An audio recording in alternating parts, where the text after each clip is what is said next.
我叫楚风，上一秒还在给校花做人工呼吸，下一秒就穿到这儿，接手了一个快破产的宗门。城主府例行巡查，青云宗宗主何在？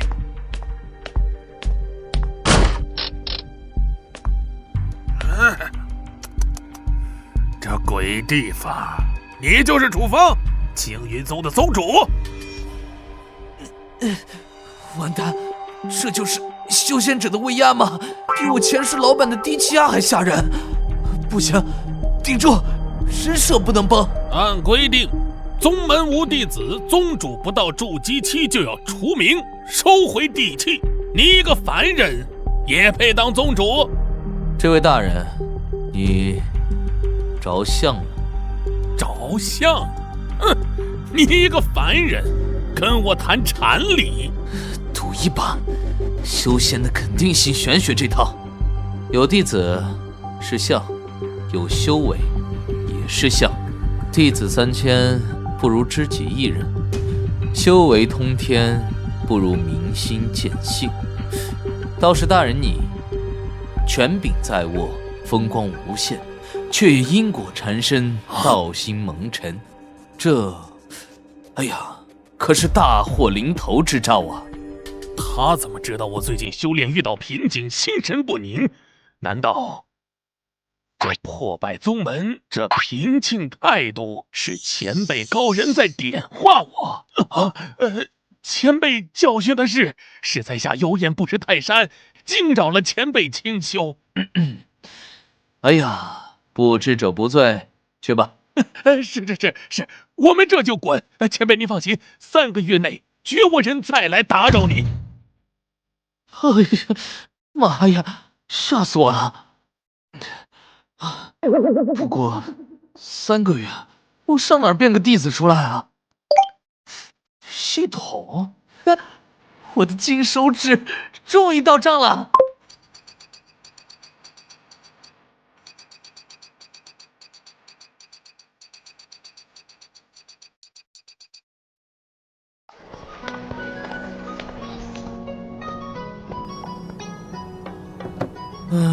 新手任务7天内收徒，这都第2天了。系统啊，给条明路吧！天生废脉，灵脉全堵死了，还妄想修仙？滚回家种地去！我一定可以修行的，求求你，再给我一次机会！滚！我们烈阳宗不收垃圾。标准的主角模板。遭人白眼，受尽屈辱，意志不屈。系统，就他了。他们测你的灵脉，可知你心中之道？啊？道？大道3000，条条皆可通天。灵脉不过是最窄的小径罢了。我问你，你想修行的心坚定吗？坚定，我愿意付出一切。好，随我上山。我青云宗不看灵脉，只看道性。这是什么功法？为何如此古怪？似乎又没什么特别的。第一节伸展运动啊，太他妈羞耻了！为了新手大礼炮，拼了！此乃我宗不传之秘。混元先天功，你且看好。一呼一吸，引动大地浊气，用心感受。师父，我感觉到气了，我的身体好暖，真的有气。我操，真行啊！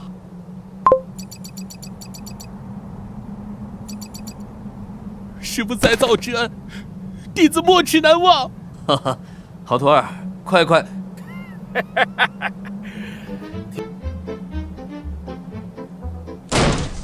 听说这破庙换了新主人，老子是黑风寨的，这个月的香火钱该交了吧？不许对我师父无礼！个小兔崽子！滚一边去！今天不交出100两银子，老子就拆了你这破庙，再把你剁了喂狗！100两，我全身上下不到100文，这炼气1层居然连个屁都打不出来，怎么办呀？凡夫俗子，不知天高地厚。我本不欲大开杀戒，奈何尔等自寻死路。杀戒？就凭你？兄弟们，听见没？他说要杀我们！啊！浩儿，去丹房，把为师前几日炼丹剩下的废料都取来。是，师傅。系统送的新手大礼包里有本初级炼丹术入门，通过硫磺消蚀木炭。有了！我青云宗有一秘法，名五雷正法，可引9天神雷降世，专诛宵小。现在滚，还来得及。放屁！你要是能招来雷，老子当场把这刀吃了！给我上！师傅，东西拿来了。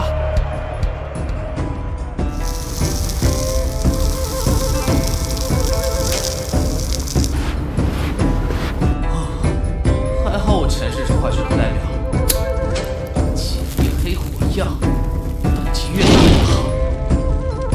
天地无极，乾坤借法，雷正法，击！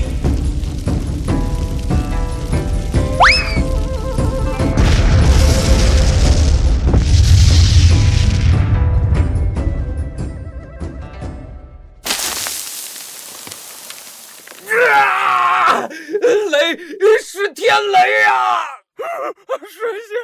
是神仙的雷法！跑啊跑！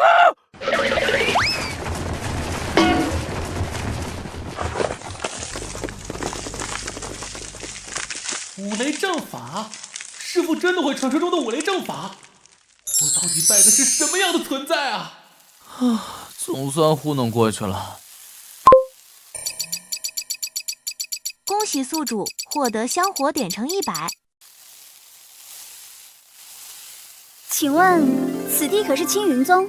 晚辈苏婉，来自清河城苏家，听闻此地有高人隐修，特来求见。又来？这次这个看起来更不好忽悠了呀！好奇怪的人，明明只有炼气1层的灵力，给我的感觉却像一口望不见底的古井。晚辈苏婉，见过前辈。我自幼修炼玄冰诀，已至炼气9层，却始终无法突破瓶颈。体内极寒之气与自身阳火日夜冲突，几近走火入魔。遍访名医大能，都说此乃功法天生缺陷，无解。听闻前辈神通莫测，晚辈斗胆请教，此局可有解法？玄冰诀，阴阳冲突，这不就是武侠小说桥段吗？我一个键盘侠哪知道怎么解？冷静，冷静。你认为水与火当真不容于世吗？天地至理，阴阳相克，自然如此。大错特错！你只看到了他们的对立，却没有看到他们的统一。没有寒，何来热？没有阴，何来阳？你体内的寒气与阳火，才是你功法的核心，是推动你破境前行的根本动力。对立与统一，根本动力。我明白了，我一直想着如何压制一方，大错特错。师傅一言，竟能让人当场顿悟。前辈一言，胜过晚辈10年苦修。苏婉恳求加入青云宗，哪怕只做一名记名弟子。我操，成了！你与我宗有缘，允了。真这是晚辈的一点心意，内有灵石3000，丹药100瓶，还请师尊笑纳。发财了！让我看看这个宗门建设。师傅，不好了，城主府送来了青云城宗门大比的请柬，请柬上说所有宗门都必须参加，缺席便直接除名。我靠，刚收了个富婆，就要被人上门打脸了。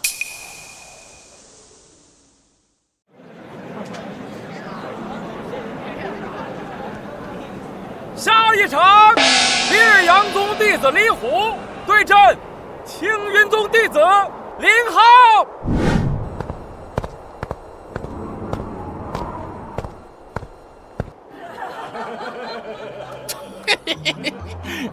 那不是前几天赶走的废麦小子吗？他也敢来？一个野道士收了一个废物，外加一个漂亮的花瓶，也敢叫宗门？他们，蝉不知雪，夏虫不可语冰。废物，现在跪下磕头滚下去，兴许还能让你少断几根骨头。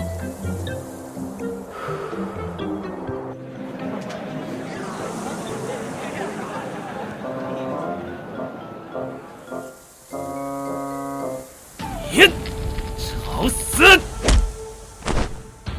嘿，你们看啊，那小子的拳法看似乱七八糟，实则每一拳都恰好打在李虎招式的发力点上。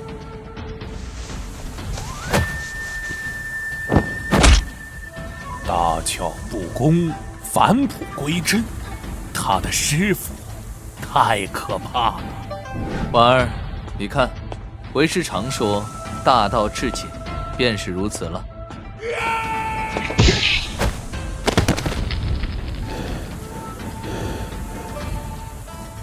赢了！王八拳，永远的神！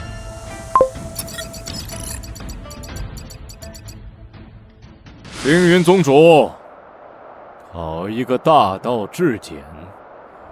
你门下弟子的手段，本座佩服。大比之后，本座想亲自上贵宗，向你讨教几招。楚宗主，不必让弟子紧张。我李玄今日前来，只为见识一下，能教出返璞归真弟子的你，究竟是何方神圣？怎么办？系统商城最便宜的防御法宝都要10万香火点，这次要装失败了吧？李宗主客气了。楚宗主，请。师尊，交给我们便可。哼，无妨。李宗主的剑很快，再快的剑也快不过因果2字。因果？装神弄鬼！系统，信你一次，物理学圣剑，给我无尽的逼格吧！李宗主，你可知，当你拔剑指向我的这一刻，你的败局便早已注定。我拈起茶叶是因，万里之外，你烈阳宗的护山大阵就会因此出现一道裂痕。这时，他在说什么？这不是神通，这是规则。人间都是与天地因果为敌。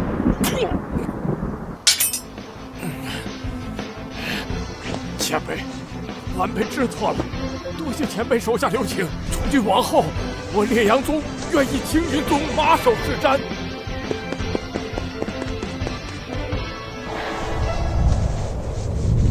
师尊神通广大，严定乾坤，我等誓死追随。恭喜宿主成功自创伪因果剑道，威慑筑基期修士。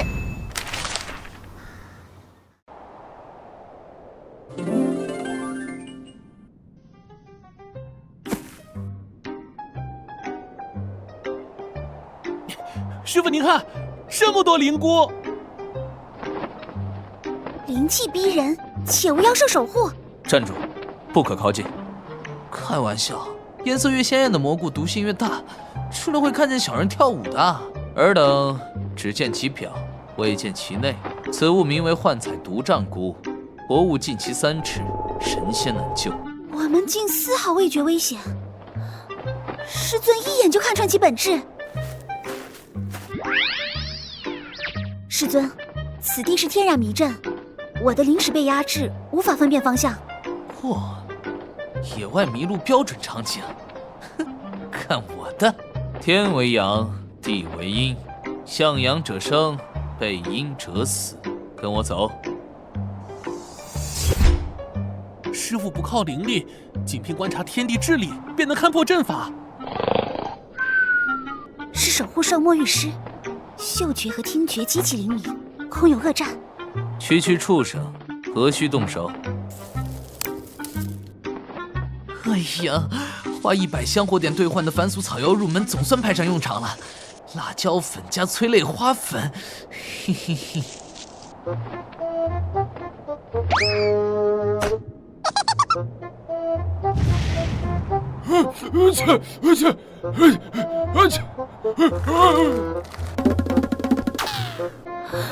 没有任何灵力波动，竟凭空造出迷惑墙底的烟障。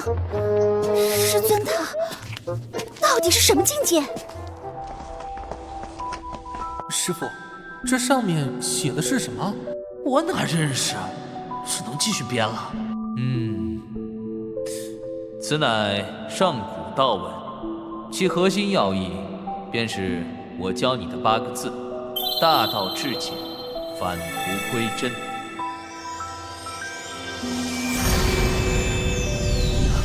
师尊，我突破炼气2层了。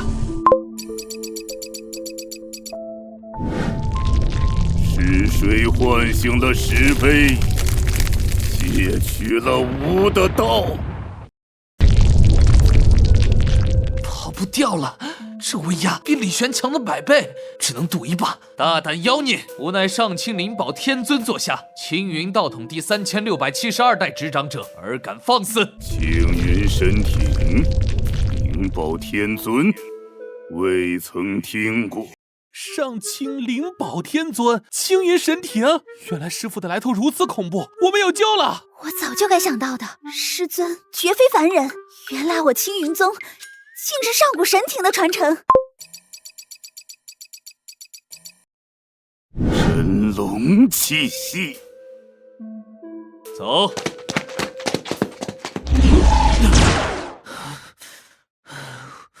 活下来了。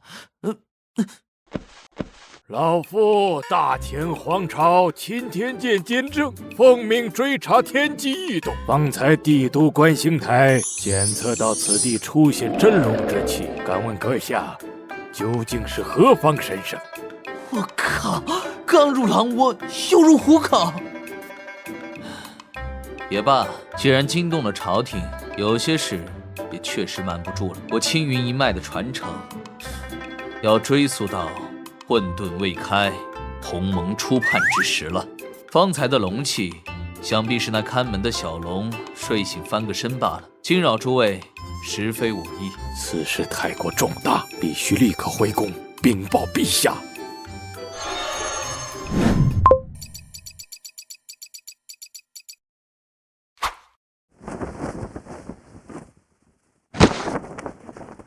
师尊，圣旨上说，九公主殿下听闻我得遇仙缘，3日后欲在宫中迎仙阁与我论道。啊，叫苏婉去，而不是叫我，这是想先来试探我青云宗的虚实？苏姐姐，听闻你拜入的青云宗乃是上古神庭传承，不知山门设在何处仙山？回殿下，宗门隐于世外，不可言说。师尊神通广大，一人便是一教。楚宗主，本宫听闻贵宗有神龙护山，想必是悲悯世人。可如今我大前皇朝北方大旱，南方洪涝，敢问贵宗，神明何在？来了，真正的考验，这不是问道，这是问政。敢问公主殿下，您认为国之根本为何物？自然是君权神授，皇权至上。错，是民为贵，社稷次之，君为轻。救灾非是求神，而在治利；富民非是拜佛，而在于兴农商，通度量，减税赋。天兴即是民兴，民兴安则国运昌，国运昌，你所修的黄道龙气才能真正稳固。原来如此，我错了。黄道龙气的根源在万民身上，此人是帝师之才，是当世圣人。学生李长安今日得闻老师大道，茅塞顿开，请老师收我为徒。学生愿以这天下为止，山河为墨，修行老师的无上大道。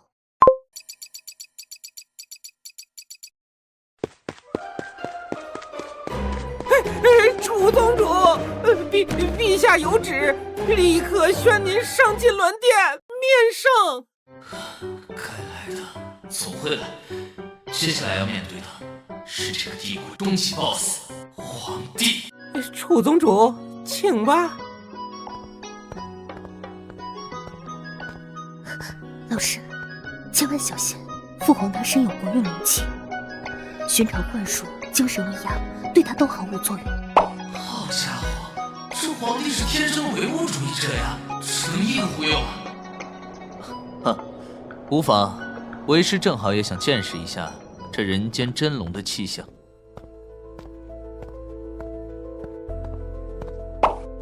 这阵仗走的每一步都像在比凌迟。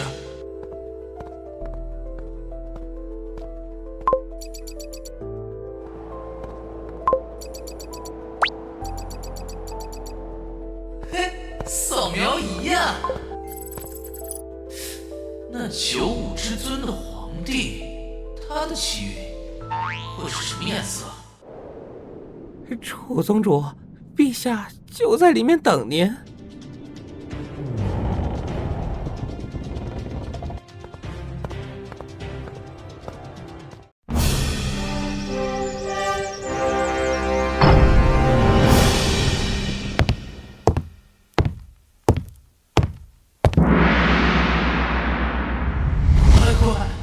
这就是大权国运所化的龙气，比泰山压顶还猛。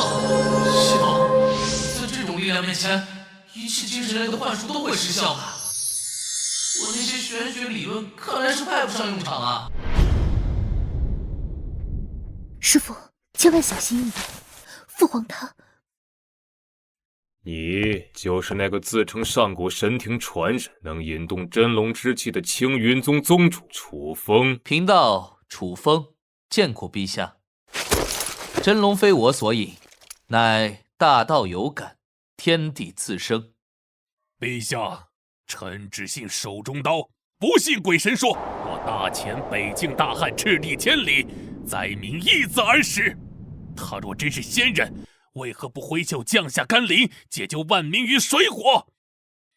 若不能，便是妖言惑政，乱我朝纲。以臣之见，当斩立决，以儆效尤。一个江湖骗子，竟敢在金銮殿上妄谈国运！哼，不知死活的东西！将军所言甚合朕意。楚风，朕不问你长生之法，也不求你点石成金，朕只问你，北境大旱，国之将倾，你有何解呀？糟了，父皇这是在给师父下套，一步走错，万劫不复。完蛋，真问到我的知识盲区了。等等，大旱赈灾，这不就是初中地理和历史的知识点吗？有了，系统，消耗100香火点，使用神话编织器，给我叠一个天生智者的 buff。此子的气度，为何与方才判若两人？陛下，天降甘霖不过是治标不治本的末节小道，真正的解救之法在于开源与节流。所谓开源，当效仿大禹治水，重在疏而非堵。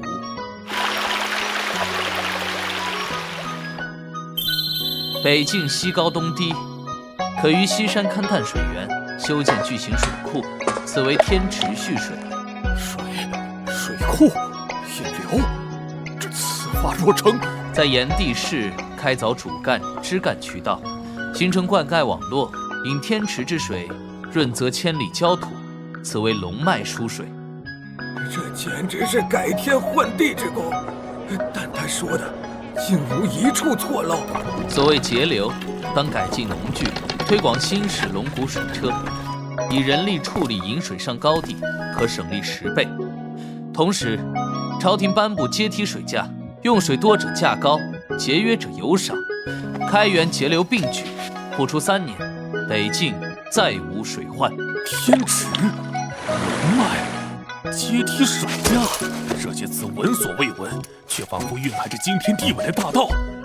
我刚才竟想斩杀此等圣贤。师父他不仅有神仙之能，更有圣贤之才。好一个结缘开流，好一个天池龙脉呀！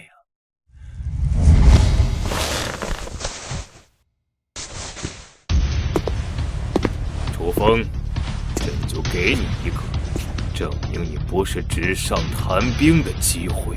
北境大将军王蒙拥兵自重，屡次违抗朝廷赈灾政令。朕现在命你为钦差，即刻赶赴北境，替朕安抚灾民，整顿军务。我靠！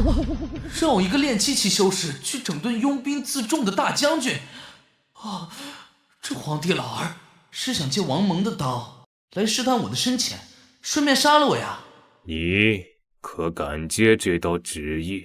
接，求死一生；不接，现在就死！赌了！贫道领旨。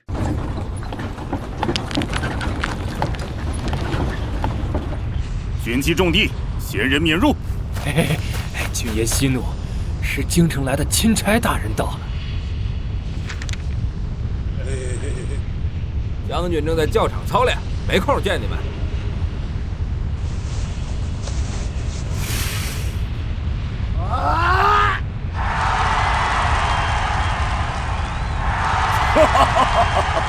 将军神力盖世，天下无双。哎，看见没？听说是个能求雨的神棍。他要是能当场变出2个白馒头，老子就跪下管他叫爹。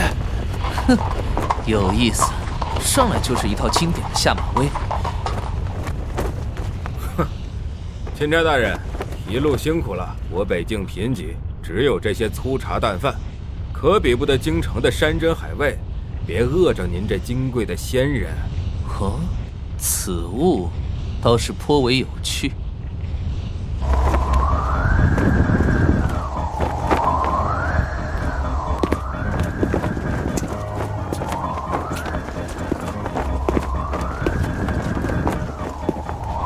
此物名为土豆，山中野食，口感粗劣，味同嚼蜡，狗都不吃。我靠，这不是地球3大主粮之一的土豆吗？这帮文盲居然把解决饥荒的神器当垃圾！哼，此物非凡品，只是尔等烹饪之法不当。哦，听钦差大人的意思，您这仙法还监管刨除之道？借厨房一用，让你们见识一下何为真正的点石成金。不过是些故弄玄虚的把戏。酸辣土豆丝开胃，红烧土豆下饭，再来个肉汁土豆泥儿，馋死了炸了蛋，就怕你们这群恶兵的肠胃顶不住。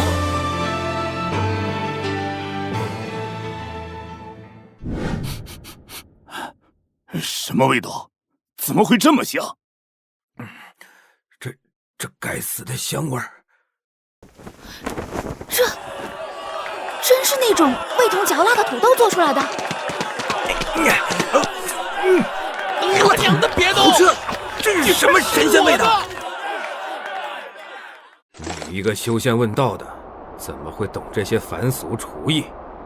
大道3000，皆可正道，食之道亦是生存之道。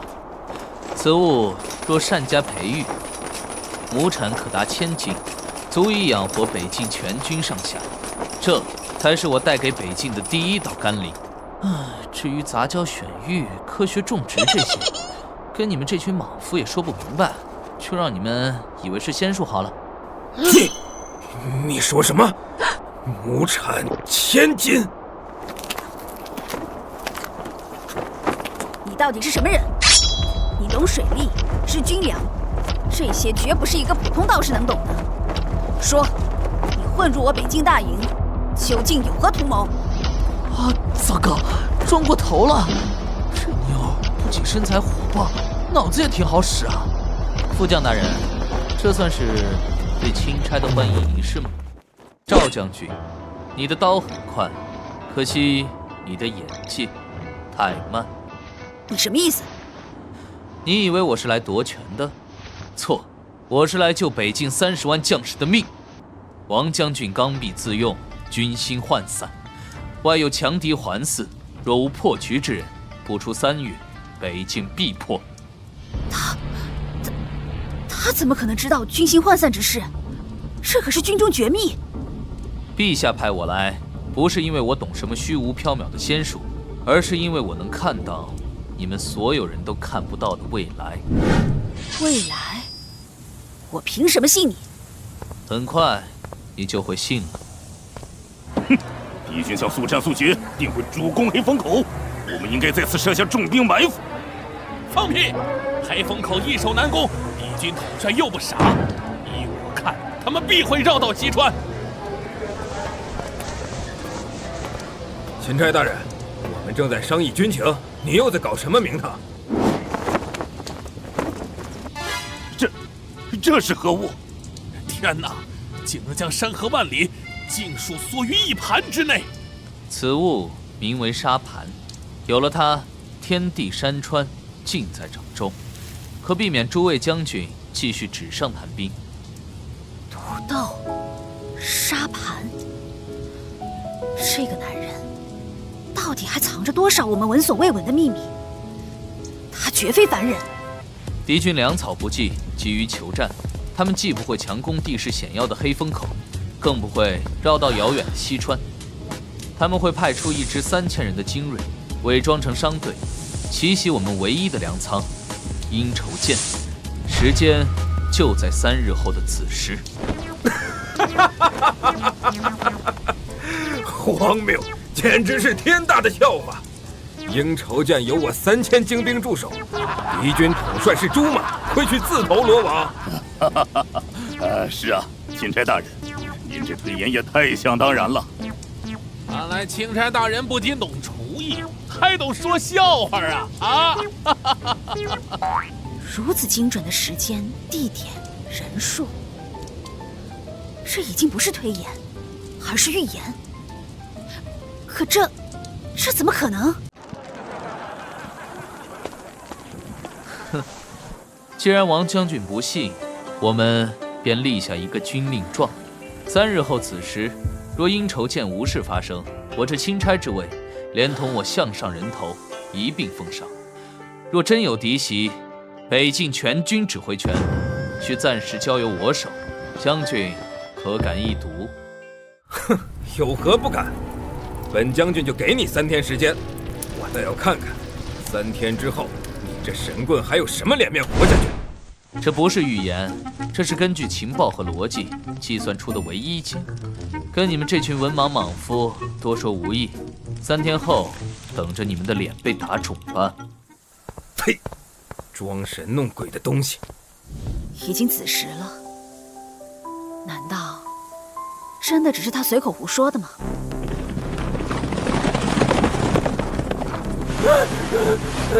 将军，敌袭是敌袭！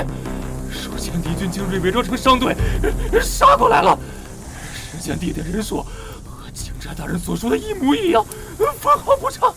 赵将军，现在你相信我能看见未来了吗？哼，别急，好戏才刚刚开始。兄弟们，冲啊！烧了他们的粮仓，活捉大千的九公主！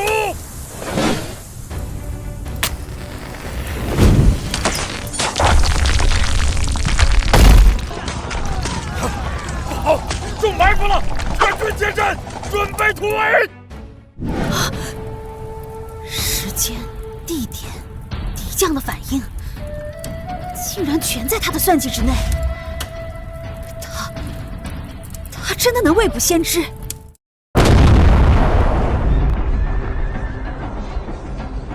大人，敌军皆是悍不会死的精锐，强攻下去，我方伤亡必会惨重。哼，谁说要跟他们拼命了？传令下去，让将士们戴上我提前准备的师部面罩。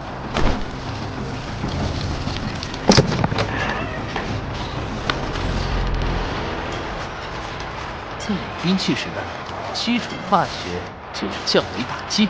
全军听令，把这些礼物都给下面的客人们丢下去。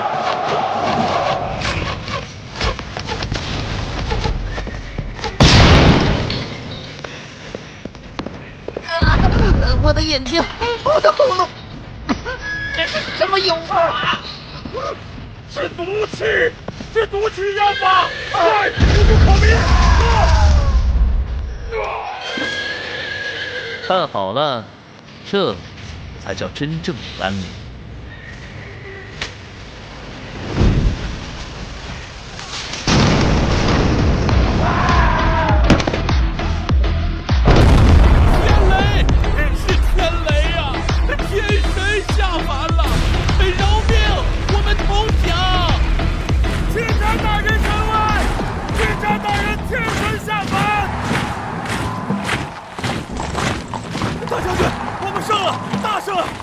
大人神机妙算，让来的天雷助阵，弹指间全歼了敌军精锐。信不如意，按照赌约，这北境的指挥权现在还给将军。哎呀，快接回去啊！打仗太费脑子了，老子只想安安静静搞后勤种田啊！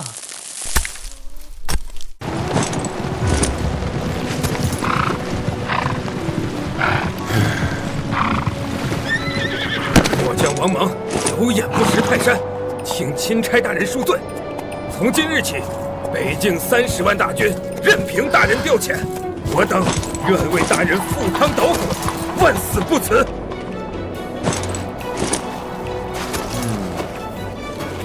大人赴汤蹈火，万死不辞。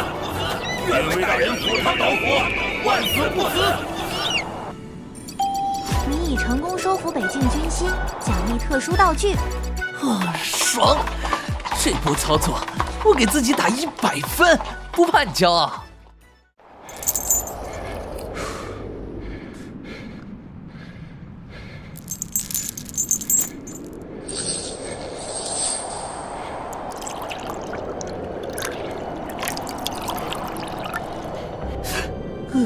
费力无时，费力无时，这盔甲的设计真不科学。说吧，指使你们的人是谁？为何如此急于攻打阴仇界，甚至不惜钻进我设好的口袋阵？是国师，国师卜卦说3日之内必须拿下阴仇界，否则大事不成。我们也是奉命行事啊，大人。国师，我们统帅是当朝丞相的远亲，丞相与国师早已联手。他们说，当今陛下逆天而行，国运将衰，他们才是顺天应命之人。什么？这次北境大乱就是他们一手策划的，目的就是为了拖住王蒙将军的大军，好让他们在京城行费力之事。好家伙，搞了半天是朝堂内斗的大戏，皇帝老儿派我来，更是把我当枪使。这老狐狸！丞相国师，这条线该从哪儿查起呢？怎么回事？心跳得这么快，有种不祥的预感。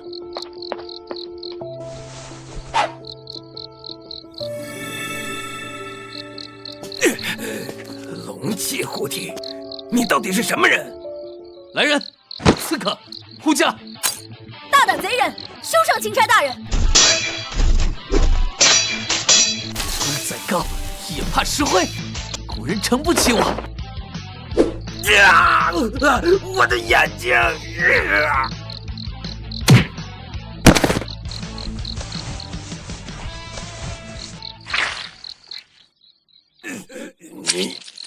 等着！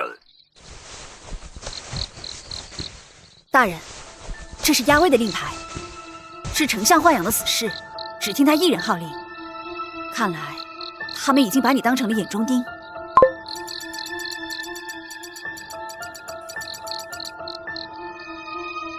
好家伙，打完外敌还要玩宫斗是吧？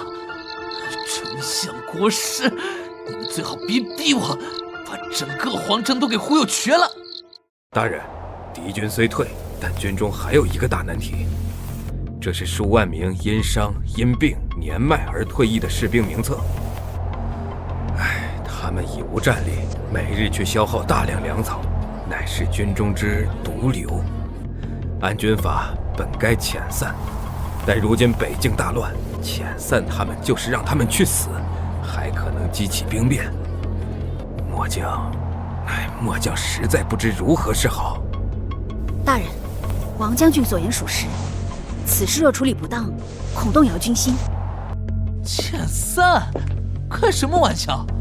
这些经验丰富的老兵，在现代可是宝贵的专业技术人才和后备力量，稍加训练就是最顶级的工程兵和后勤兵。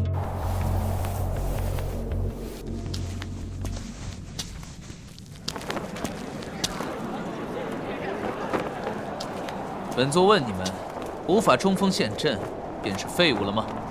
错，战斗杀伐只是匹夫之勇，一场战争的胜利，靠的是修路架桥的工之道，是千里运粮的粮之道，是救死扶伤的医之道。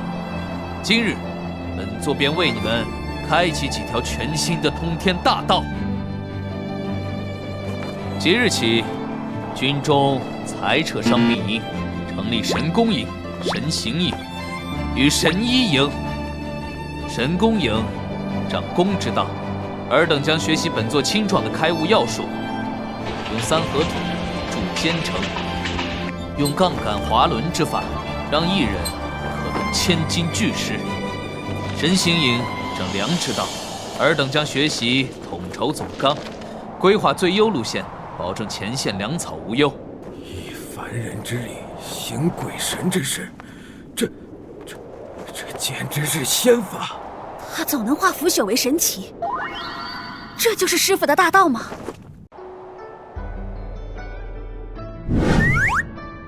光给希望还不够，必须给他们实际的好处，重塑他们的精气神。为助尔等强健体魄，本座再传一门炼体之法——无动冥王桩。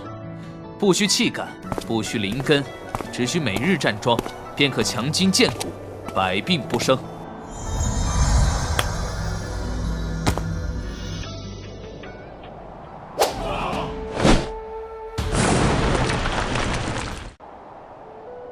他改变的不只是一场战争的胜负，更是在改变这里所有人的命运。大人，您这真是点石成金的仙术啊！有此神兵，有此坚城，我们固守此地，贼军10年也休想攻破。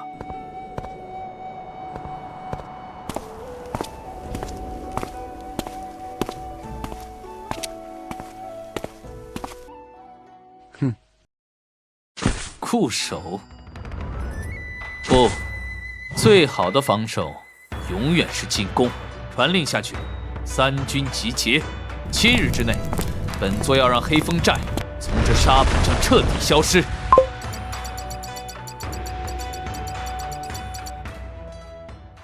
大人，黑风寨3面悬崖，乃是天险，寨内有叛军精锐5000，粮草充足。若要强攻，我军伤亡至少过半，且未必能克。此乃死局，避无可避，唯有拿人命去填。谁说要强攻了？王将军去后山伐竹削面，越多越好。赵将军召集军中所有识字的文书，再传令神功营用最快的速度给本座造纸，要多要薄。遵命。攻城为下，攻心为上。哼，准备迎接来自21世纪的传单和孔明灯饱和式心理轰炸吧，古人们！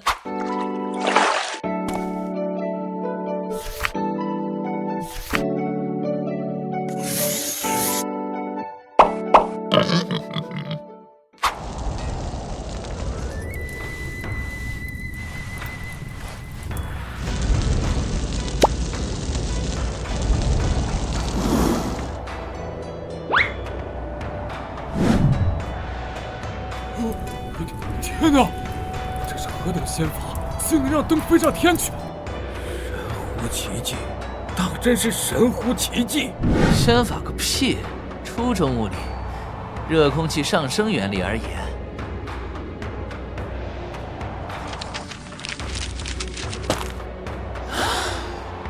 天降神谕，这是天降下的神谕啊！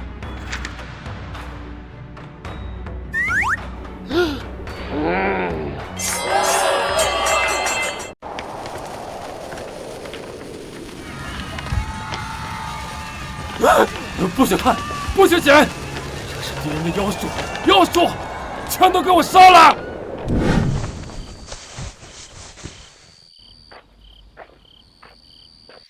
大人，神谕已降。黑风寨那边真的能奏效吗？放心，最坚固的堡垒往往最先从内部腐朽。通知神行营准备好接收物资，再通知神医营准备好救治伤员。天亮之前，黑风寨必降。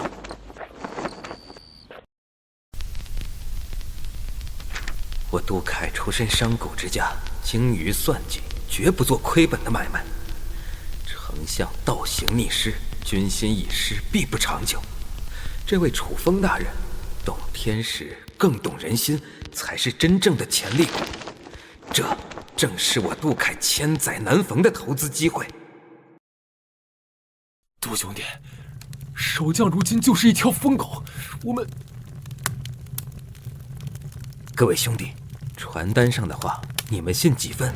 我们是为国戍边，不是为国贼卖命。外面那位钦差大人能引天雷，能降神灯，是天命所归，跟着他才有活路，才有肉吃。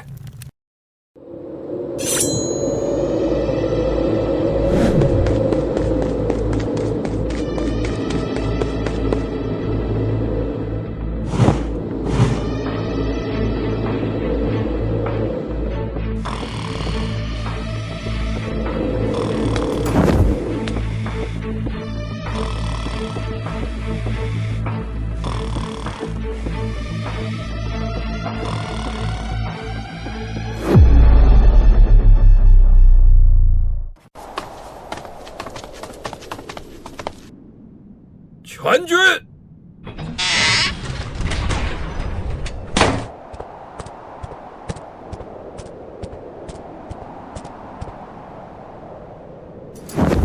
醉将杜凯率黑风寨8000将士攻迎钦差大人，我等已斩杀国贼爪牙，愿弃暗投明，为大人效犬马之劳。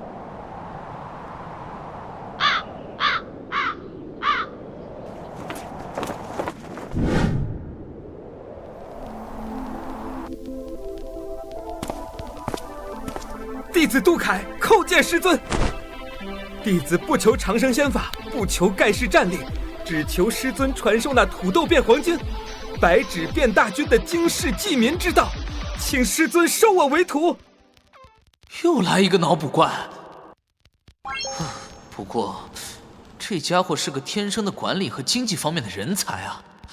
我的青云宗正缺一个 CFO， 这波不亏，必须收了。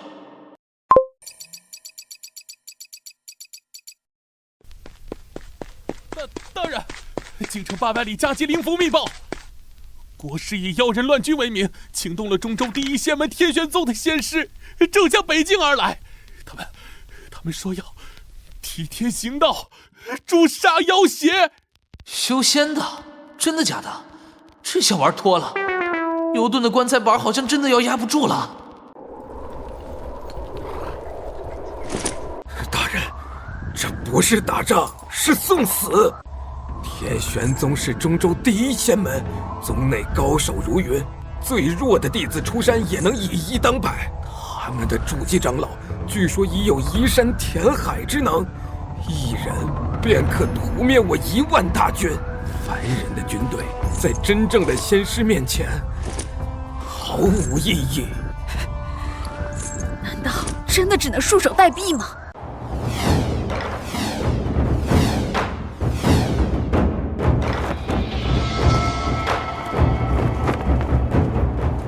下界借妖人楚风蛊惑军心，逆天而行，罪当万死。尔等凡人，速速放下兵器投降，否则本座今日便让此地血流成河！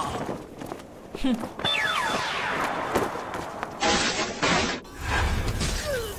树机器，很了不起吗？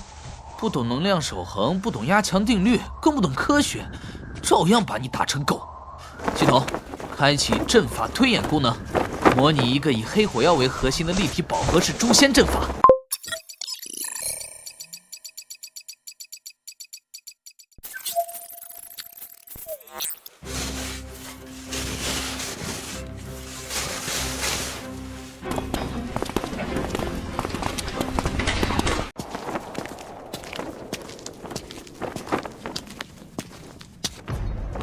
国师，还有天上的各位仙师，你们说我是妖人，可敢下来与我对峙？我在这营中也布下了一座诛仙小阵，若你们能破了此阵，我楚风便引颈就戮。我听到了什么？区区凡人也敢在我等面前妄谈阵法，萤火也敢与皓月争辉？好个狂妄的妖人，死到临头还敢嘴硬！众弟子，随我下去破他妖阵，取他首级，以正天道。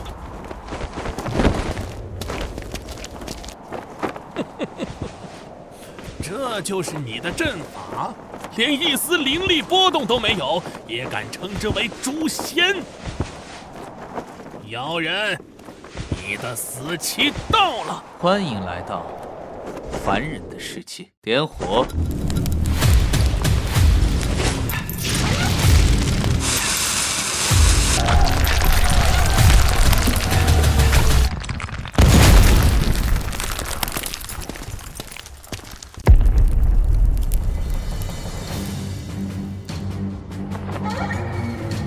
放箭！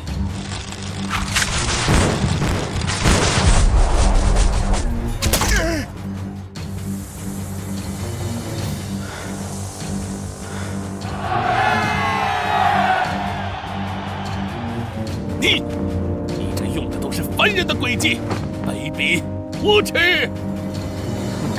能杀死你的就是好计。妖人，本座与你拼了！杀！为战死的弟兄们报仇！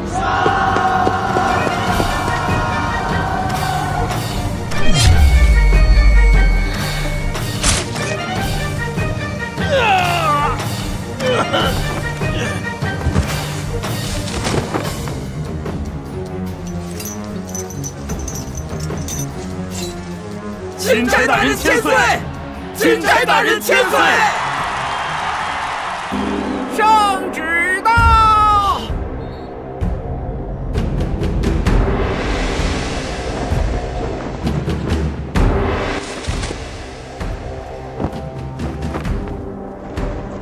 奉天承运皇帝诏曰：北境之乱事关国本，钦差楚风平乱有功，然手段诡谲，惹动仙门。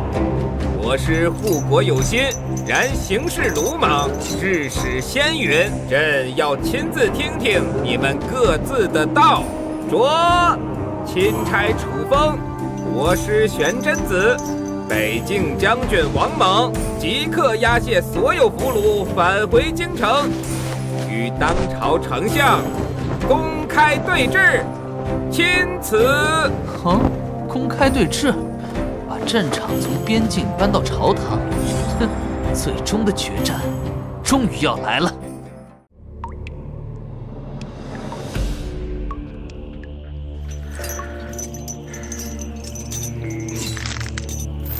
大人，这玄铁锁链快撑不住了，凡铁根本锁不住仙人呐！愚蠢的凡人，等我挣破，必将你们挫骨扬灰！对付这种自视甚高的家伙，空心才是上策。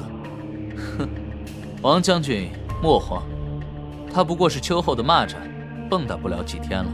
可是，去，把军中所有的烈酒都搬来，再去马厩，把制马上用的断肠草、麻沸花一样不落，全部取来。楚风，你这是要做什么？炼制毒药吗？哼，毒药？不，是为国师大人量身定做的一剂良方。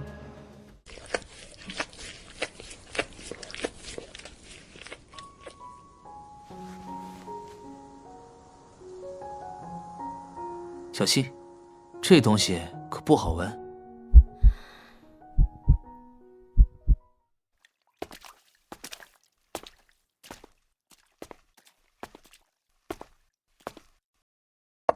哼，凡间的杂草烂根，也想对本座的身体起作用。国师，你知道凡人最厉害的武器是什么吗？不过是些破铜烂铁。不。是未知，就像这碗药，它或许什么用都没有，也或许能让你求生不得，求死不能。一派胡言！本座乃仙人之躯，百毒不侵。我曾在古籍上见过一桩奇闻：一位修为通天的修士被人暗中下了一种奇毒，那毒素不会立刻发作，而是像影子一样，慢慢侵蚀他的四肢百骸。直到有一天，他发现自己再也无法控制手脚，然后是五官，最后连神智都开始错乱，眼睁睁看着自己变成一滩烂肉，活活疯掉了。不，这比杀了我还难受10000倍。来人，抬一面铜镜进来。看着镜子里的自己，告诉我，你是谁？我是大前国师，天玄宗内门长老玄真子。错，你只是一个连自己命运都无法掌控的阶下囚，一个被丞相用完就扔的弃子，你什么都不是。我是弃子，我什么都不是。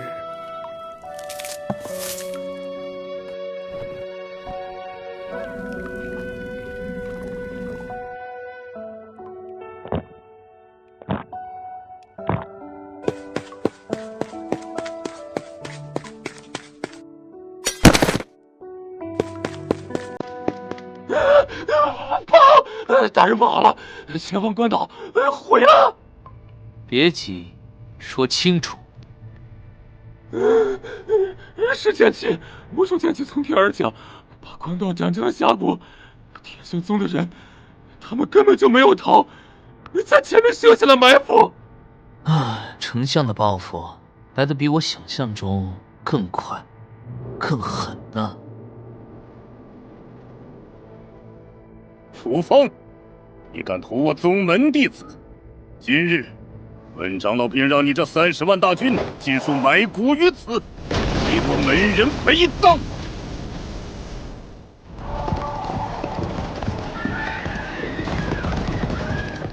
大人，敌人在天上占据绝对优势，我等如同活靶子，不可力敌，请速速决断。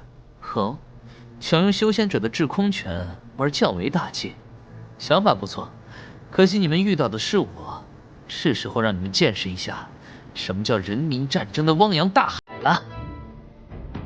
传我命令，全军化整为零，以1000人为一队，立刻分散进入隘口两侧密林，不得有误。大人，万万不可！分散兵力乃兵家大忌，这岂不是正中敌人下怀，让他们逐个击破吗？执行命令，再传我16字军令：敌进退，敌驻我扰，敌疲我打，敌退追。末将遵命。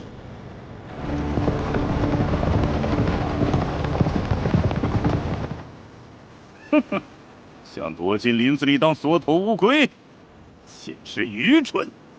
给我追，杀个片甲不留！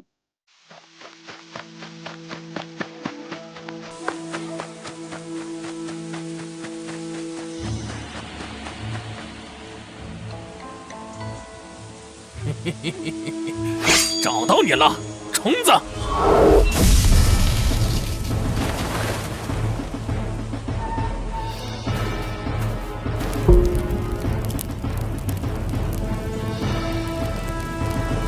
可恶，竟敢戏耍本宣师！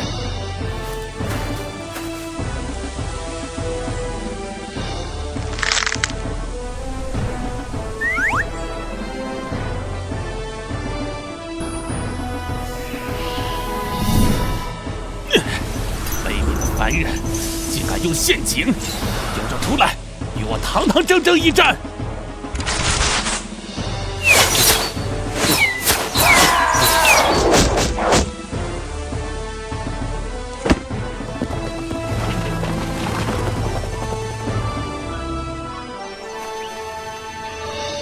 什么鬼东西？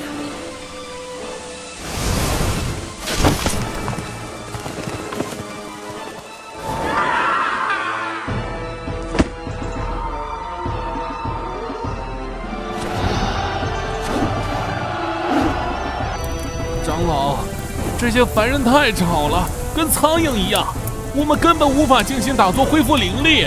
都给我打起精神！不是一群蝼蚁骚扰，还能翻天不成？天亮了，把他们全都找出来撕碎！时机已到，收网。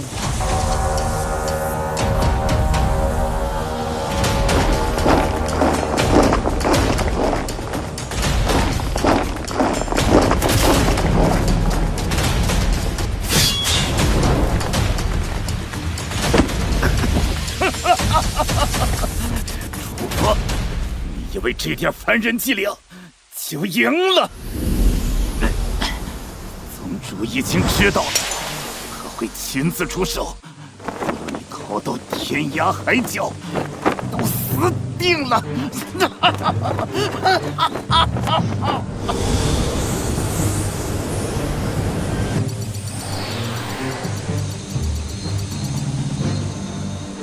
金丹期，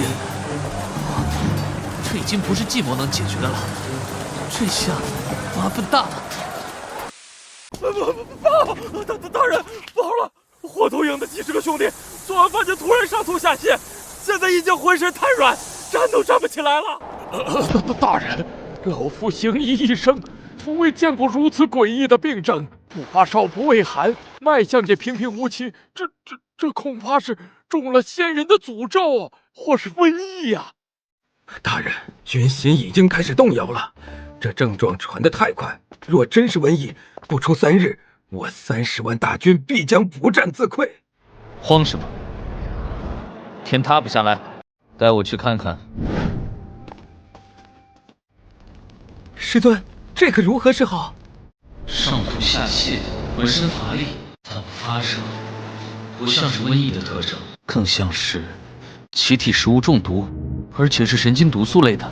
立刻去查，将所有发病士兵的名单、今日所吃的每样东西、喝水的时辰、地点，全部都给我列出来。我要在半个时辰内看到他们所有的共同点。师尊，查到了，所有发病的弟兄唯一的共同点，就是在申时都从营地东侧的那条溪流取过水饮用。去上游。是毒！丞相的人果然混进来了。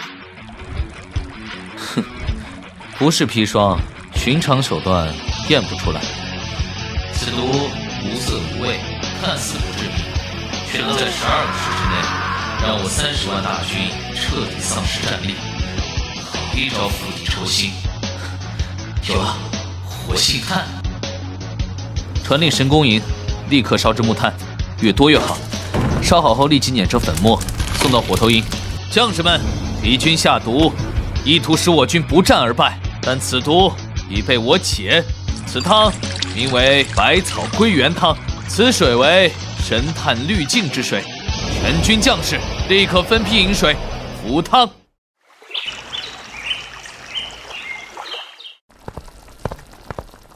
师尊，根据取水记录和人员排查，内奸已经抓到。楚大人饶命啊！是丞相，都是丞相逼我干的。他我全家老小的性命威胁我呀！杜凯，找个文笔好的，把他的话原原本本的录成供词，让他画押，然后派最可靠的斥候带上这份供词，秘密潜回京城。记住，不要见任何人，直接把东西交给九公主，并替我转告她，让她在朝堂之上给我准备一份回敬丞相的大礼。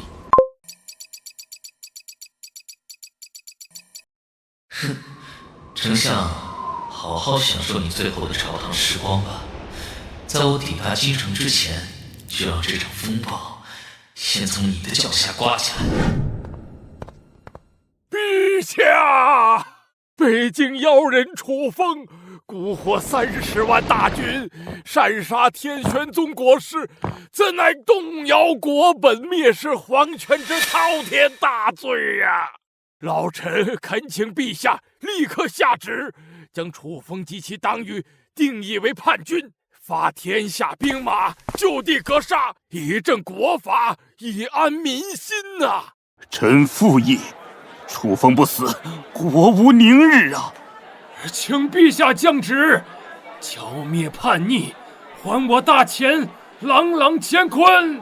丞相大人好大的官威！张口叛逆，闭口谋反，这是想替我父皇定下这大秦的江山归属吗？公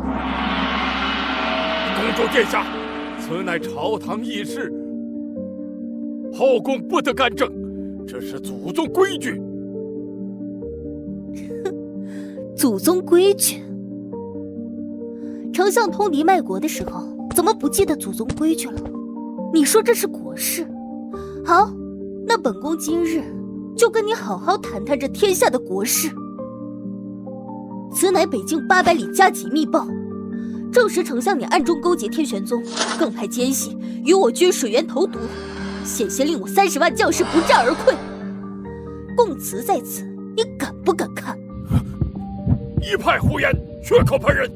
那丞相敢不敢让你府上的账房来解释一下，为何有大笔资金通过地下钱庄流向天玄宗？需要本宫把证据一本本呈上来吗？怎么可能啊！这贱人怎么会知道的这么清楚？楚风远在千里之外，竟能布局如此之深，招招都打在我的死穴上。够了！此事疑点颇多，在楚风率军回京之前，任何人不得在意。丞相，你是否清白？等楚风到了，朕会让你们当着文武百官的面亲自对质。退朝！退朝！吾皇万岁万岁万万岁！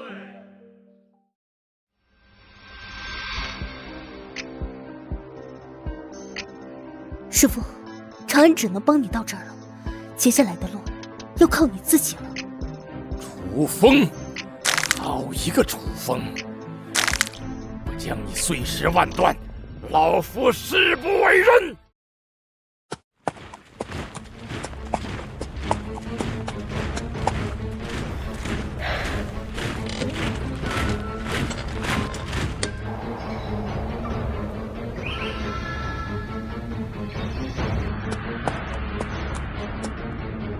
京城这滩浑水，我回来了。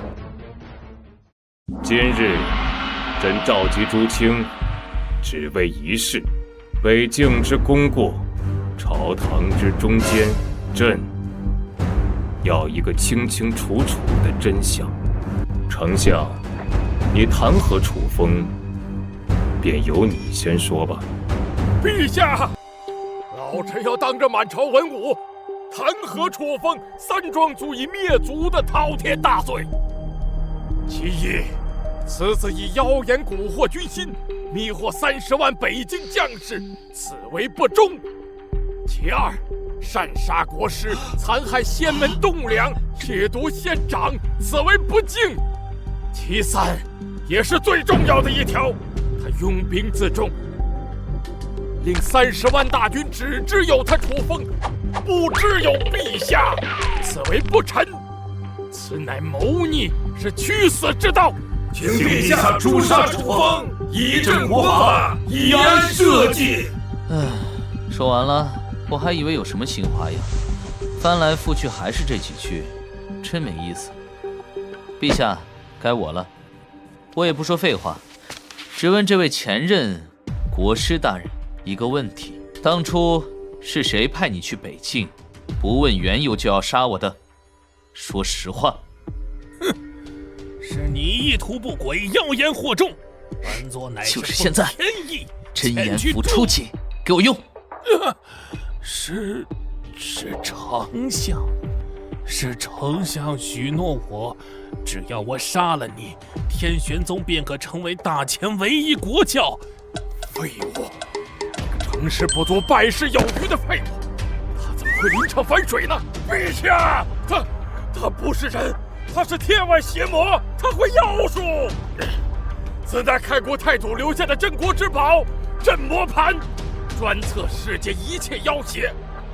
楚风，你敢不敢让镇魔盘测一测你的魂魄，看你究竟是人是妖，还是来自此界之外的邪魔？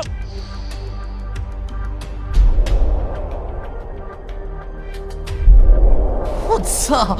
什么鬼东西？这破罗盘能检测出我是穿越者？警告：检测到高能量级因果律检测法宝，宿主的穿越者灵魂根源与本世界法则存在巨大差异，已被法宝锁定。危险！危险！危险！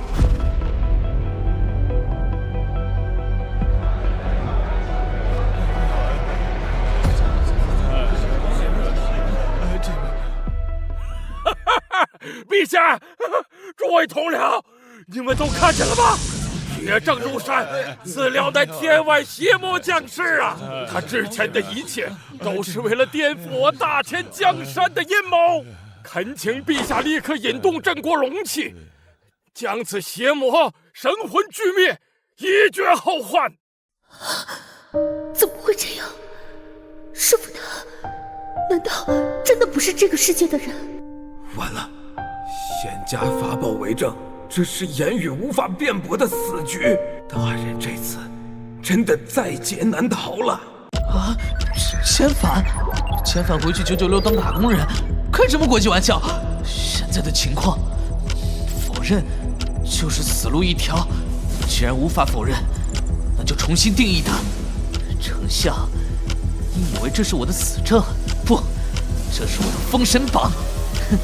系统立刻启动神话编织能力，消耗5万香火点，给我紧急添加一条设定：神魂降歌。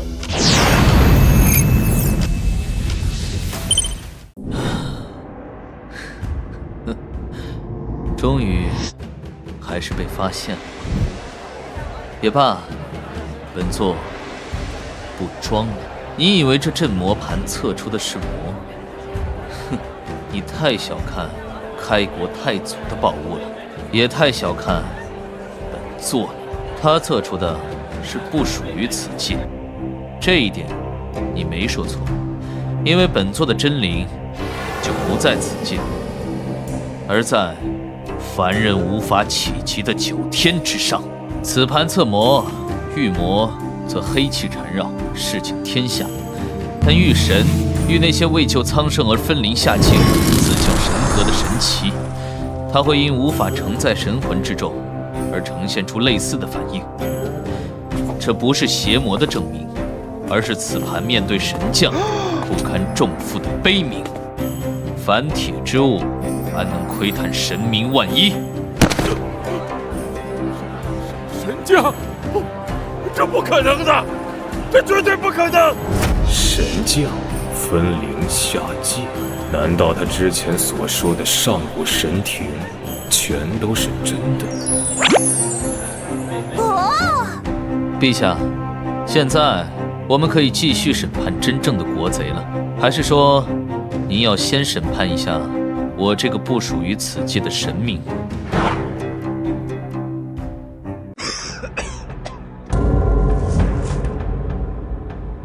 丞相构陷神明，勾结外敌，意图颠覆我社稷，罪不容赦。来人，将其打入天牢最底层，所有党羽一并彻查，抄家灭族，绝不姑息。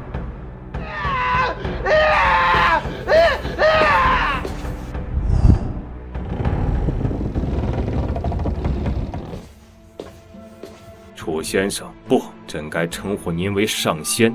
是朕有眼无珠，识人不明，险些错过了您这位临凡的神奇，朕心惶恐啊！为表歉意，也为天下苍生计，朕欲册封上仙为我大前新一任护国天师，位比亲王，执掌钦天剑，统领天下所有道门宗派。不知上仙意下如何呀？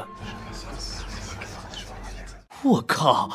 护国天师，统领天下道门，哼，这老狐狸好毒的计策呀！这是想把我架在火上烤，让我一个人去面对天下所有宗门的怒火和忌惮。这山芋也太烫手了。系统都发任务了，奖励还这么丰厚，看来这烫手的山芋我还非接不可了。也罢，阳谋就用阳谋来破。唉，也罢，既然陛下心意已决，贫道便领了这旨意吧。好，天师果然有悲天悯人之心，实乃我大前之福啊！哈哈哈哈。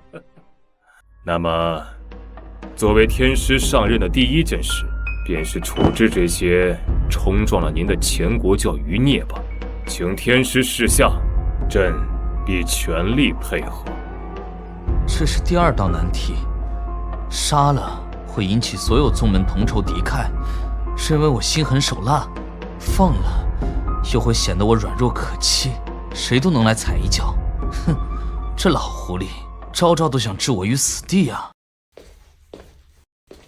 杀你们脏了本座的手，从今日起，天玄教从大前除名，你们以及原钦天剑国师府的所有旧部将并入一个由本座亲自设立并教导的全新机构。敢问天师是何机构？这个机构的名字叫做大前皇家科学院。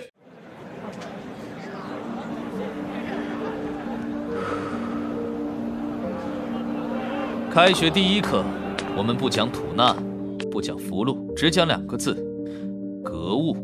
在上课之前，我要求你们忘掉过去学的所有东西，无论是道法还是常识。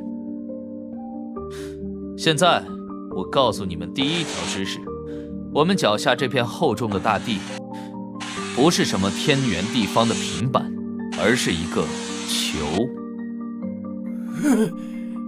一派胡言！天圆地方乃是古圣先贤观测天下定下的治理，你这是在颠覆根本，是妖言惑众啊！哼，还以为有什么高论，原来是个疯子，在这里装神弄鬼呢。哼，很好，有质疑是好事，但你们要记住，真理不是靠嘴辩出来的，而是靠证据。不服，那就跟我来。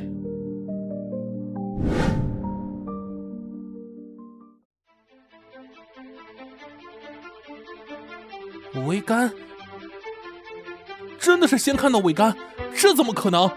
如果大地是平的，我们应该能同时看到整艘船，由小变大。可现在，这是我用2块水晶磨制出的望远镜，可以让我们看得更远、更清楚。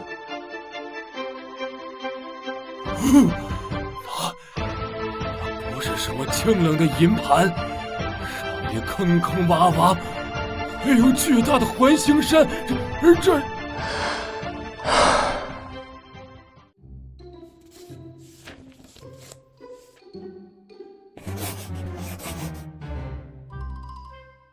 你们总说灵气，那灵气究竟是什么？我告诉你们，灵气就是一种能量。符文是什么？是古人描绘能量运转规律的公式。炼丹为何会炸炉？因为你们的材料配比和反应条件控制得一塌糊涂。掌握了数理化，你们才能真正成为力量的主人。天师，我明白了，阵法的本质就是三维模型，只要计算出节点，就能找到阵眼。小心烫伤。师尊，成功了！我们利用凝胶的杠杆原理和改良的爆炸符文，制造出了灵力工程弩。经过测试，它的威力是传统工程弩的5倍。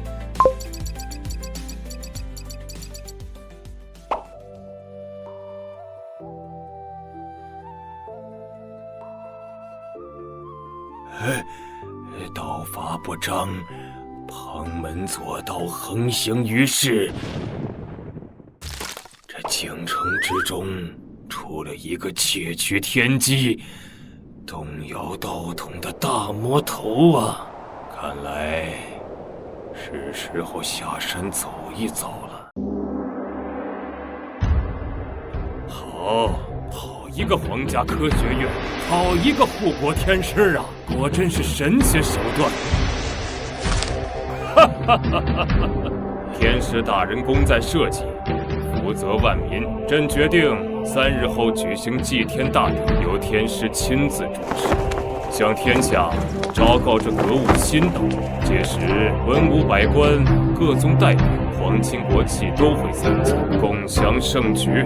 祭天大典，万众瞩目，这既是我的封神台，也是所有敌人，包括那金丹老怪的屠宰场。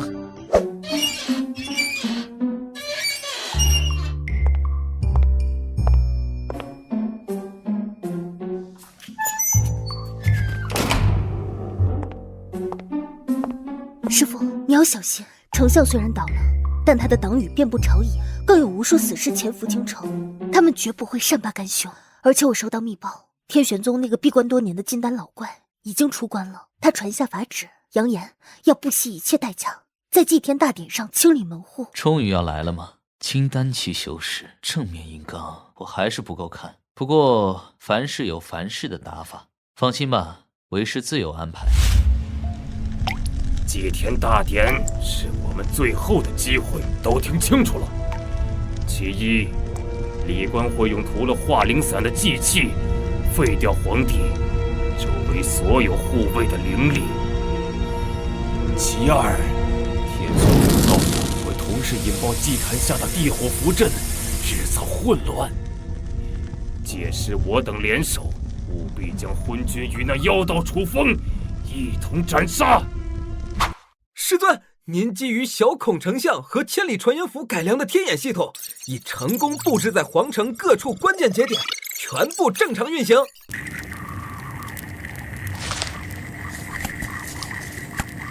鱼儿终于上钩了。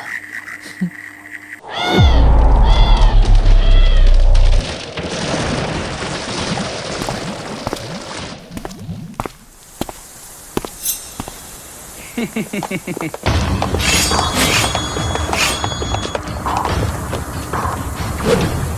楚风，断了丞相大人的路，今夜就是你的死期！死吧！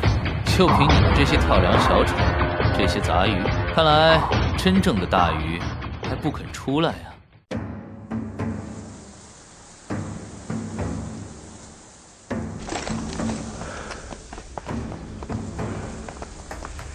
师尊，昨夜的刺客已全部拿下，活口也已审过，按您的吩咐，故意放走了2人去传递假消息。很好，演员既然都已就位，那就等他们的大戏开演了。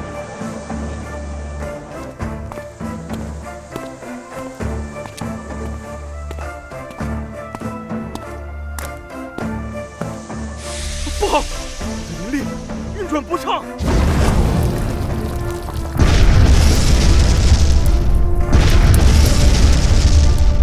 地龙翻身了，救驾！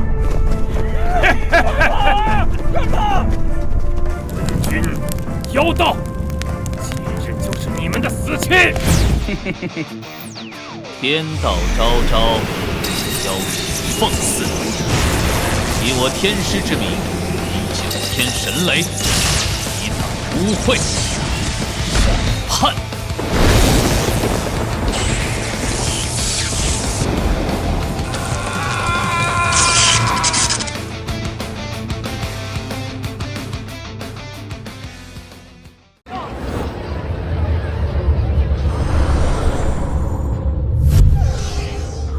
一个窃取天机、蛊惑人心的妖道，敢屠我门人，毁我道统！今日，本座便让你看看，在真正的力量面前，你这些旁门左道的戏法是何等不堪一击！金丹期修士的全力一击，完了，一切都完了。师父。金丹期是吧？等的就是你，来得正好，就让你尝尝我为你精心准备的灵能电磁脉冲套餐。楚风，这就是金丹之力，在本座面前，一切手段皆为徒劳，受死吧！拖走。我的法术，这是什么妖法？怎么回事？我竟然无法调动天地灵气了！我和天地的联系被切断了！天哪！宗主的神通消失了！他的道竟能言出法随，剥夺金丹修士的根本。此人究竟是仙是魔？哼，大功率灵能电磁脉抽成功造成了区域性灵气紊乱，时间只有10息，必须速战速决。这不是妖法，是我的道，在我的道域内，万法归寂。妖言惑众，给我！行。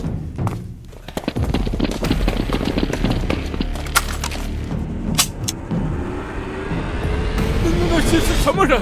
手持何等法器？开火！混账！这些凡体想伤我金丹之躯！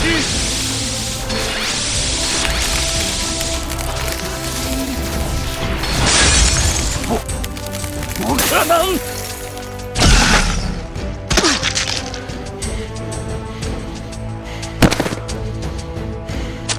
放箭！加强版散精软骨神经毒素，专为修仙者经脉特制，看你这次死不死！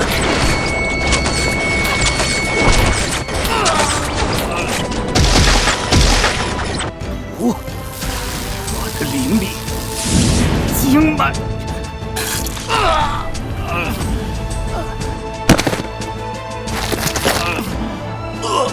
你们这群蝼蚁！叮，恭喜宿主完成隐藏成就凡人弑神。模拟天机，哼，有点意思。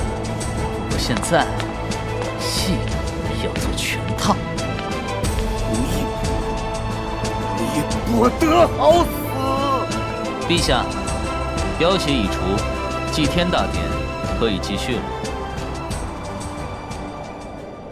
天师今日于祭坛之上言出法随，剥夺金丹神通，此等手段已近乎仙神之能。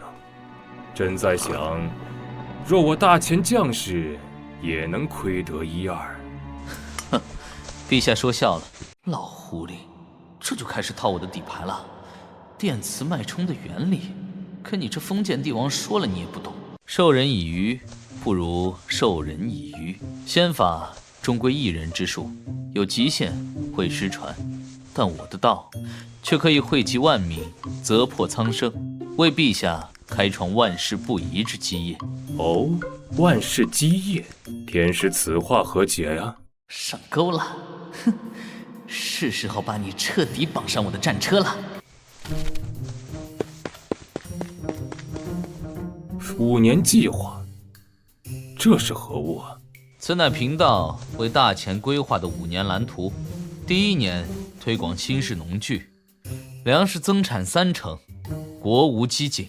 第2年修筑水泥官道，天堑变通途，商税倍增。第3、4、5年以灵能为基础，打造一支装备灵能步枪与灵能炮可以横扫八荒的无敌神军。5年之后，大钱国力将远超历代，成就千古霸业。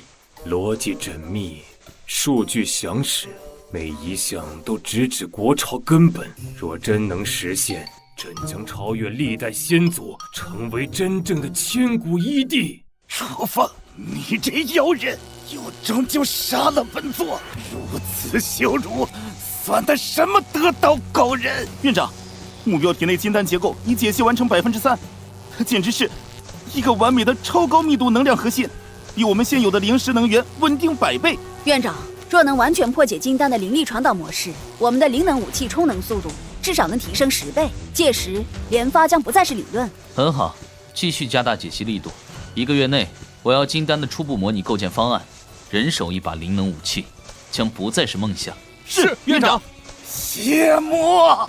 你们这群邪魔，竟敢剖析本座的金丹！本座就是化为厉鬼，也绝不会放过你们！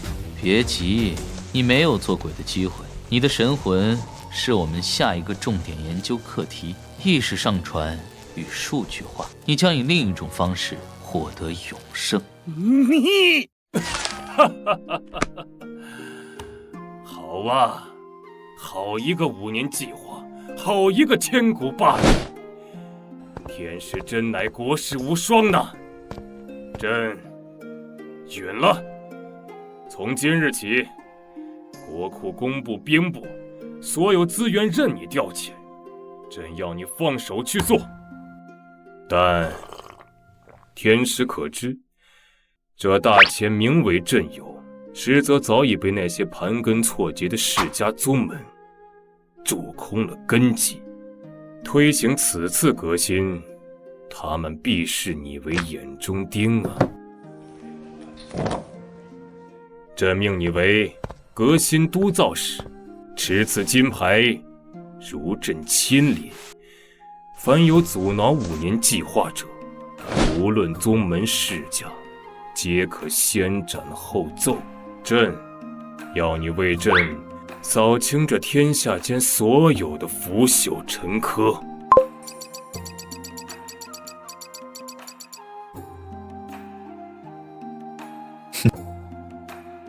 无上的权力，也意味着成为众矢之的。这张战书，我接了。臣遵旨。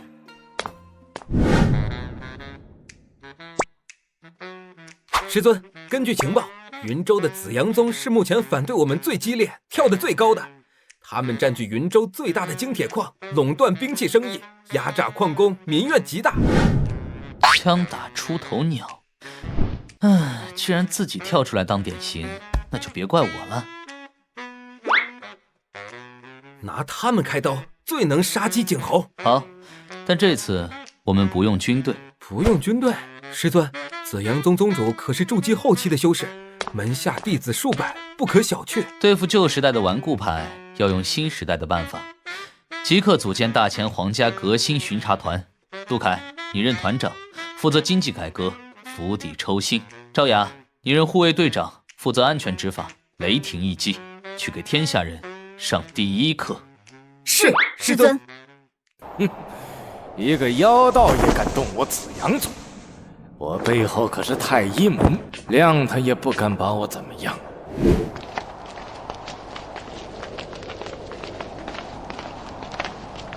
哈哈哈！我还以为是千军万马，楚风那妖道就派你们这些手无缚鸡之力的术士来送死。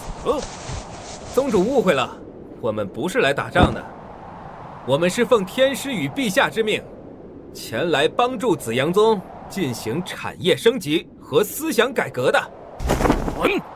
紫阳宗不需要你们这些邪魔外道指手画脚。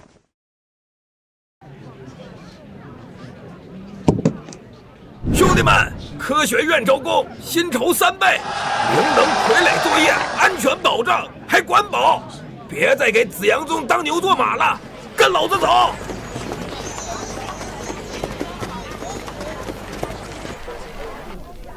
哎呀，完了！紫阳宗那些又贵又烂的破铜烂铁，根本没人要了。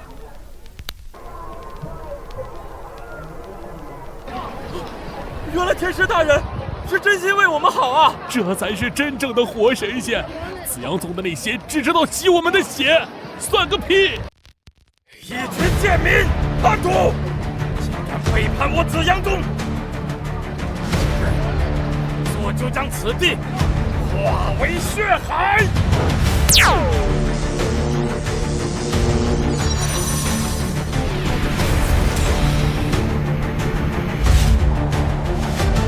自由射击。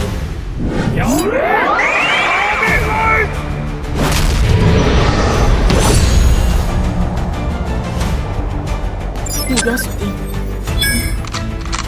电磁麻痹弹，发射。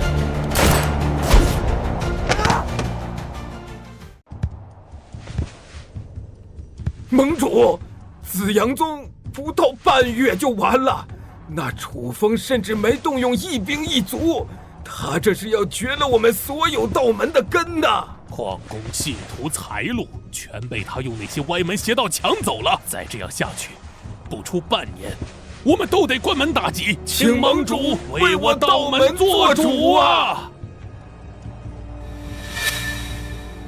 传我太医令，召集天下同道，共组卫一道联盟。那楚风不是要革新吗？那我们就在他最得意的地方，给他最致命的一击。他要研究格物，要破解金丹，我们就先他一步，找到这世间最本源的秘密——上古金丹的奥秘。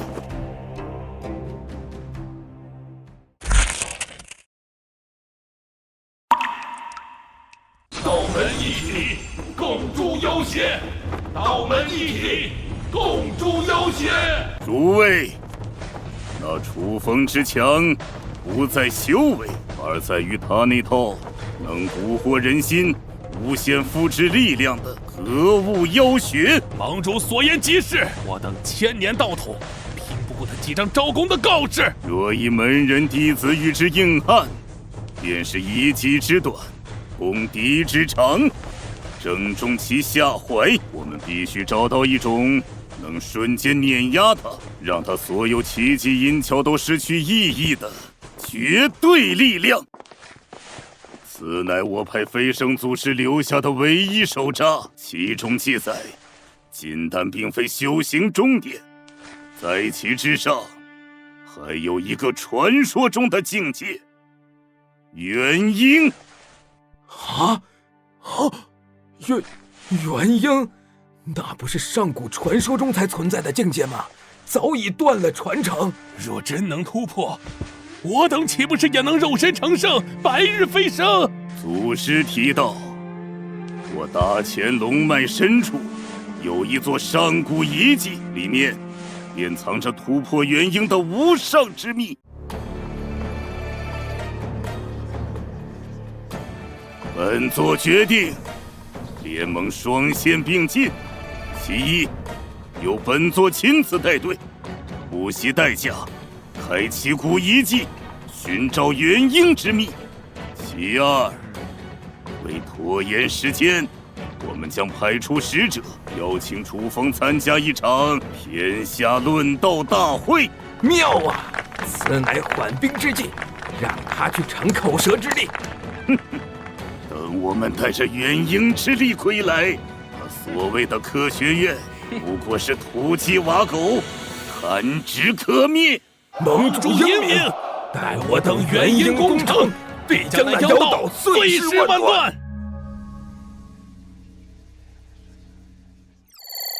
各位，旧时代的垃圾们还在抱团取暖，而我们已经准备敲开新世界的大门了。院长，我们已完全破解金丹的能量构造，它本质上就是一个灵子约束核融合反应堆。院长，这意味着我们也能……没错，现在我宣布，人造金丹计划正式启动。我们的目标是3个月内制造出第1颗稳定的人造金丹，并将其作为核心能源，为科学院最强大的战争兵器提供无限动力。我称之为神将。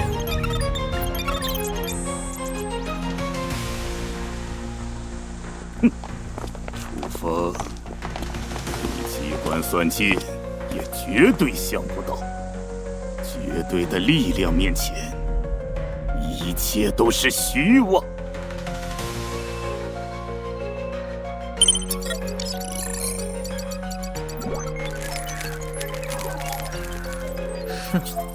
时代变了，老东西，等你们找到所谓的秘密，世界早已是我的形状。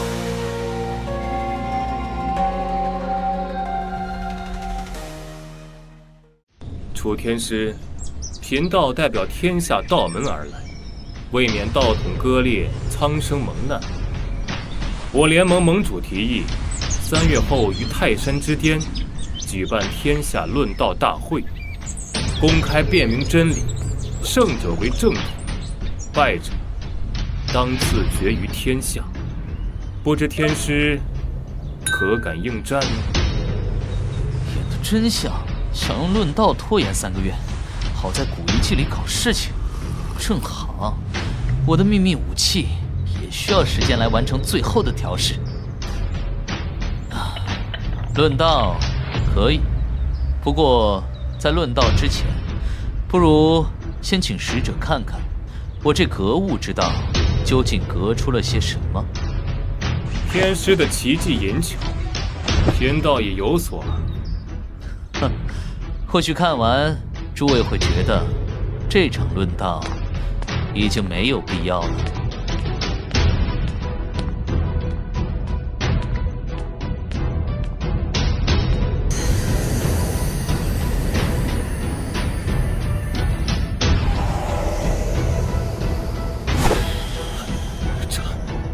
这是何等傀儡！不，傀儡绝不可能有如此威势，这是妖物！傀儡？呵呵，不，我称之为神将。林浩，启动它。是，师尊。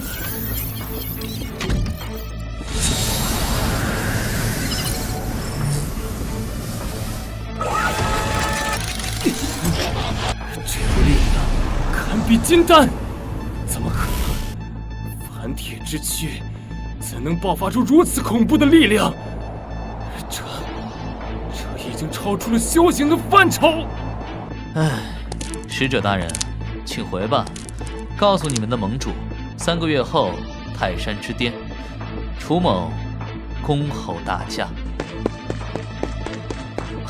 哦，对了，也请转告他，这台神将只是一个不成器的试作品。